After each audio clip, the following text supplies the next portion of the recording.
Greetings folks, and I hope you're all celebrating by punching a hole in Monty's chest wherever you are in collecting land. And welcome back to the channel for another episode of Grail or Fail. For the newcomers, Grail or Fail is where we revisit a 1/6 scale figure widely considered to be a classic and find out if it's still worthy of that Grail status today. And to celebrate the 4K release, it's the turn of the Sly Stallone shop take on Marion Cobretti from the 80s actioner with some of the most quotable lines ever. Yes folks, this is where the law stops and I start. It's time to call the Cobra. But before we dive in, I'd like to send a Bridget Nielsen-sized shout out to everyone who supported Go Figure. You've made this aging collector very happy in his dotage, and please drop a like on this video as it helps other people find the channel. And if you haven't already, be sure to hit that subscribe button and bell notification icon so you don't miss any of the 1/6 scale news, views and reviews that we've got coming up. So, in the short time they've been making 1/6 scale figures, it's fair to say the Sly Stallone shop have dropped some absolute belters. So when they released The Cure in early 2024, it was a no-brainer for me. The movie just sums up the 80s for me. Who needs a plot or logic when you've got Sly shooting the shit out of everything while chewing on a matchstick and mumbling some of the best one-liners ever committed to celluloid? But enough of my 80s reminiscing. It's time to find out if Cobra is a Grail or a fail. Okay folks, let's get up close and personal with the most famous member of the zombie squad, Mr. Marion Cobretti.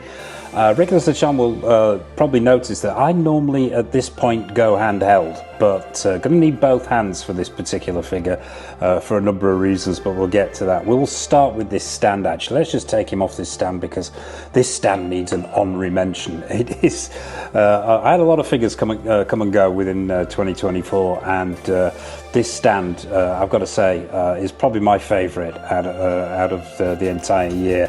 If not the past couple of years. It's not a diorama, it's just beautifully stylized. What you've got is this Cobra on the front here, and the center of the base itself is sort of this plastic with these feet attached at the bottom, the foam feet, but this Cobra around the side and at the front is made out of resin, and it is really nicely done. I love it. There's some paint applications on there to pick out these scales. The paint job and the sculpting on the Cobra on the front are just really good, with those red eyes and that sort of silver wet look mouth going on there. Very simple, very stylized, and really effective. Standard issue crotch grabber here.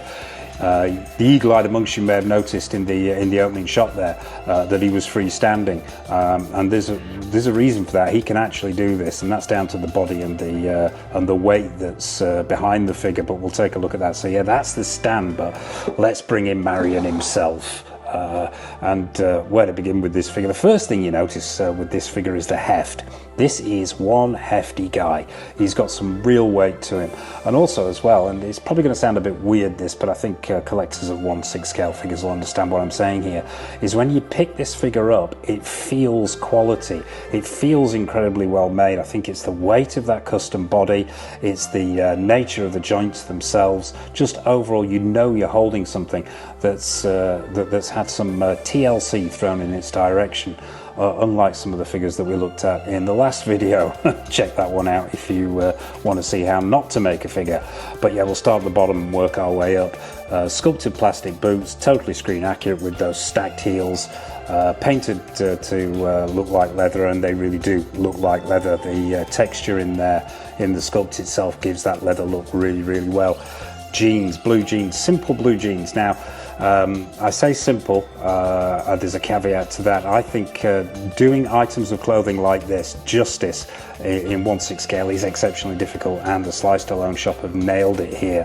And they really complement that, and I'm going to hold him at a distance here so you can see this, because that body has captured the physique and the shape of Stallone so well. These jeans had to be done right, and they have. It's that 80s relatively tight style with a bit of a boot cut going on at the bottom there. The colour is absolutely on point. The denim that Sly Stallone shop have used here is a really nice quality, and the weave in there, that 6 scale weave, just looks really effective.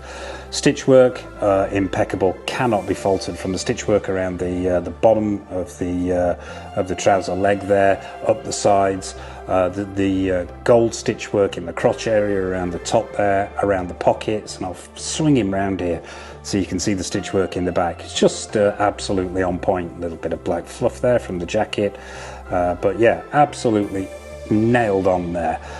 Even down to that slight bend in the legs there, which is synonymous with Sly. Everything has been nailed on. Moving up now, the belt that runs around the top of these jeans is a sort of, I think it's nylon. It's either nylon or canvas, and has no front-facing buckle, but that's once again, that is screen accurate. That's how Sly Stallone wore the jeans in the movie. And what you've got attached there is one of the accessories, which is the lieutenant's badge. Now, I have seen more 1/6 scale police badges in my time than I care to remember, and I cannot remember a time where I've seen a better one than this. It's sculpted within an inch of its life, painted beautifully. You can even read there, it says Lieutenant Los Angeles Detective. You can even read the badge number 52387, and I'm as blind as a bat and I can read it without my glasses on. So that's how well sculpted that is. Moving up now, once again, you feel the quality of this body. Quickly, actually, before we look at the top of the body, let's talk about articulation. It is brilliantly articulated. You've got double bend at the knee there. There's a swivel forward and backward movement in the ankle, and all the joints feel super secure, super smooth, including the one at the hips there. You've got a full swivel at the waist section. You can do an ab crunch. The articulation, the body is just completely on point as far as I'm concerned. Shirt underneath, collarless black shirt with those white buttons, beautifully tailored once again. Lovely stitch work there, and it's tight enough to actually capture, if the light will catch this, some of the sculpted in musculature which you've got in this body underneath. I've never had the shirt off this particular figure to look at the body, but you can actually feel, the six-pack is there, the whole thing's going on.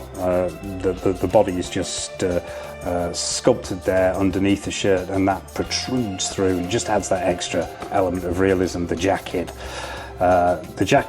screen accuracy is there 100%. That slightly high-waisted jacket there. Stitch work around the pockets, absolutely nailed on.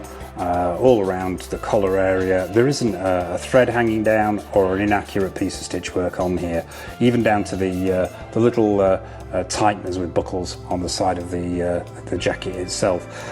It is a fingerprint and dust magnet. It's picked up a little hair there, which I'm going to try and remove, which seems to be stuck to the jacket. Doesn't want to come off. There we go, that's got it. Collar, really well done. Those lapels, once again, really well done. The colour is right, it's just a plain black, but the material feels quality as well. It's a cotton material, and not too heavy but not too light, and it creases in just the right places to give you that authenticity. I've got the cuffs turned up here, which he has in the movie. You've got another accessory here, which is the tag hair that he's wearing on his wrist there, which is what Stallone wore in the movie. Hands, now you get a number of swap out hands. Actually, probably worth at this point just taking a quick look at the accessories. Don't normally do this in a Grail or Fail, but these are so nice. He comes with the SMG holster. Now, I don't think that this is actually leather. I think this is probably a pleather. It looks to me, looking at the back of this material, that it's a man-made fibre that's been coated, but it's not deteriorated. It still looks like it's just come out of the box, and a cracking piece of sculpt work too, even down to the punctured vent holes there to lighten the weight. Just really nicely done. And you've got the holster there for the SMG at the end of it. Talking of the SMG, oh yeah, and you can also put the 3 spare SMG clips into these little pouches as well. We will bring the SMG in now. This is probably one of my only minor niggles that I have with this particular piece. This is I believe it's meant to be a Jatomatic SMG, and I think the sculpting is really, really good, and the paint applications are on point. You've got some silver highlights there, you've got that red dot on the fold down lever. You've got the laser sight across the top. The only thing that I found with mine is that handle and that laser sighting have a tendency to drop off. They're not the most secure thing in the world. I could have reattached them with some crazy glue, but then you would lose the ability to take them off, and obviously that handle would then become static. So yeah, perhaps it's a little bit on the fragile side, this thing. But it fits into the into the holster really well, or you can have him holding it. But I tend to stick with a handgun because of the fragility of this thing. So yeah, minor niggle there. You also get a plethora of swap out hands. You get sort of neutral hands and gripping hands and so on. They've all got that sort of same level of sculpt and paint application. You get some grenades. Really nicely done, these plastic grenades with the silver paint wash. The silver dry brushing on there just gives them that extra metallic look, and they've got a metal clip in the top as well, and you also get some spare wrist pegs. So yeah, that's the accessories. But let's bring him back into shot. Talking of weaponry, now I'm not going to take this gun out of his hand. We'll take a look at it in his hand. This is the Colt Gold Cup National Match Custom, I believe. Which is the gun that Sly used in the film, and they've even sculpted in the sort of ivory handle there with the Cobra head on it and the red eyes, and it's even got the bored out trigger there to reduce the weight. Obviously it's got the full sliding action and removable magazine that you would normally expect with a figure like this. Onto the head sculpt now. I'm going to remove these glasses, and this is why we're not handheld with this particular figure, because getting these glasses off can be a little bit on the tricky side, because they're not slotted into little holes like we see with a lot of figures. These actually hook over. They're real glasses, and so they hook over the back of the ears, so I've got to be super careful getting these off. But once again, they are screen accurate. I believe they are meant to be Ray-Bans. They've got that really dark colour. You can still see the eyes through them when you've got them on the figure, vaguely underneath there. They're not completely opaque, but yeah, nicely sculpted, nicely detailed. Plastic, so if you are thinking of picking this figure up, watch out. You know Mr. Go Figure and his warning about 6 scale sunglasses, super delicate, break really easily, and a ball ache to replace, so watch out for that. But let's get back to this head sculpt now. I think it's not a fixed neck head sculpt. This it's you can get a full range of motion going on here. The proportions absolutely on point with that neck area. You've got the metal necklace going on. Perhaps another tiny minor niggle here is I would say that is a little bit too thick, but I don't think you could get a metal necklace much smaller than this. It's actually a lot thinner than that when you look at it in scale compared to the movie. It's a bit thinner than this, but once again, minor niggle. Head sculpt. Now, where to start with this head sculpt? Absolutely phenomenal head sculpt here from Sly Stallone shop. Now, I think regulars to the channel have seen the full review for this figure. If you want to see it in more detail, please check out the review. It's on the homepage. The first release from Sly Stallone shop was the John Rambo, the First Blood figure, and I wasn't awfully keen on that because I thought the eyes were off. He looked more like droopy than Rambo to me, and I ended up going with the 3.0 version. Now I think they've much improved the eyes on this figure. Are they 100%? Not quite. I think the rest of the head sculpt is absolutely nailed on. I think in profile, I think straight on from the front, absolutely 100%. You've got that pronounced 5 o'clock shadow going on. You've got that slightly upturned section of the mouth there.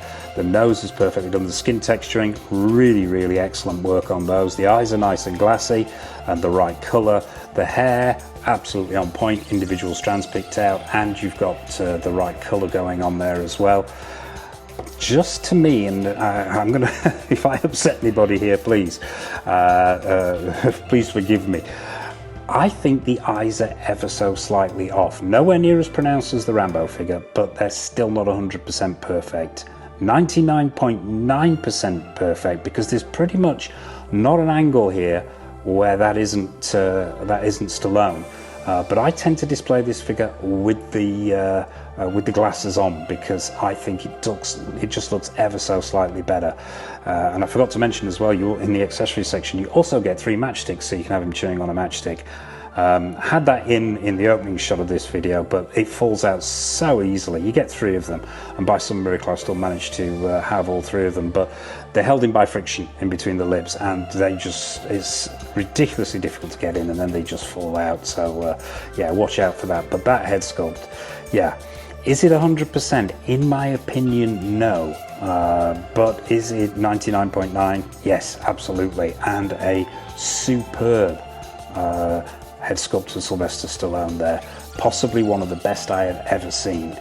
Close to the best I have ever seen. So there you have it, folks. That is Marion Cobretti, aka Cobra, aka Sly himself. So let's get him back onto that stand, back onto that turntable, and go in for a final verdict and decide whether this guy is a Grail or a fail.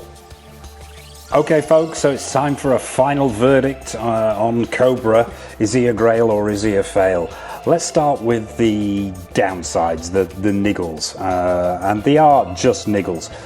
The crotch grabber on that beautiful stand, which is still one of my favourite stands of 2024, could be a little bit further forward, a bit more centralised, because he's way too far back on the stand for my liking. That's another reason why I tend to avoid using the crotch grabber. Yeah, could have been a little bit further forward. What else? The eyes on that head sculpt are not 100% for me. The rest of the head sculpt is absolutely on point. The eyes are just 99.9%, but that's personal taste. What else? Yeah, there's the minor niggles with the SMG being a little bit temperamental, but I can live with that. And yeah, that's pretty much it as far as niggles go. And trust me, they are minor niggles, and they don't stop the final verdict on this piece. Yeah, and Mr. Go Figure has made it super easy for this episode. It's a 100% bona fide Grail, from the incredible body that they've created for this particular figure, to the tailoring, to the screen accuracy, the proportions, the articulation, that wonderful head sculpt, the great accessories, just all day, every day, this is a Grail piece, and I am so glad to have it in the collection. Didn't think I was going to bag it, but fortunately it wasn't one of those that got away from me, and still one of my favourite figures in the entire collection. I think it's a cracking piece of work here, and long may Sly Stallone Shop continue to provide us with some wonderful memories of some amazing movies. So there you have it, folks. That is Sly Stallone as Cobra, and 100% bona fide Grail. So what's coming up on the channel? Well, in the not too distant future, we have a shed load more of new figure reviews, 6-scale figure reviews. We've got stuff from Hot Toys, from Pure Arts, from Present Toys, Susu Toys, Caustic Plastic, Iconic Studios, Exo6, to name but a few. We've got more episodes of Grail or Fail. We've got more showcases. Yeah, just a boatload more stuff coming up. So as I mentioned at the top there, be sure to hit that subscribe button and bell notification icon so you're not missing any of the good stuff that's coming up. And I suppose all that remains from me to say is, from Mr. Marion Cobretti and myself, as always, a massive thank you for watching. Take care of yourselves, happy collecting, and it's over to the showcase.